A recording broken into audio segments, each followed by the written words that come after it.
NCB ಟೈಮ್ಸ್ಗೆ ಸ್ವಾಗತ. ನಾನು ದರ್ಶನ್ ಹುಣಸೂರು. ದೇಶದೆಲ್ಲೆಡೆ 78ನೇ ಸ್ವಾತಂತ್ರ್ಯೋತ್ಸವದ ಸಡಗರ ಮನೆ ಮಾಡಿದೆ.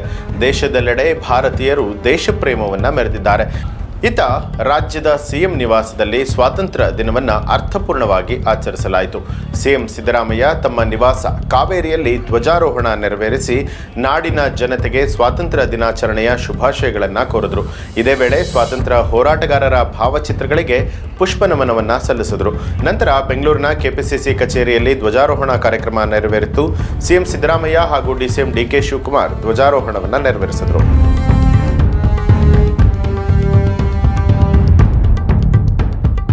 ಇದು ಈ ಹೊತ್ತಿನ ಪ್ರಮುಖ ಸುದ್ದಿ. ಮತ್ತಷ್ಟು ವಿಶೇಷ ಸುದ್ದಿಗಳಿಗಾಗಿ ನೋಡ್ತಾ ಇರಿ ಎನ್ಸಿಬಿ ಟೈಮ್ಸ್, ಅಪರಾಧ ಮುಕ್ತ ರಾಷ್ಟ್ರಕ್ಕಾಗಿ.